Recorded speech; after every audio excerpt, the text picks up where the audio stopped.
মাতিছিলা ঘৰলৈ বিহু খাই যাবাহি বুলি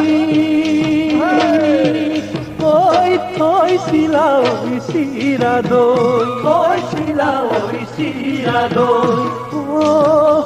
সাদৰৈ পাহৰিব পৰা নাই সেইনো মৰম চেনে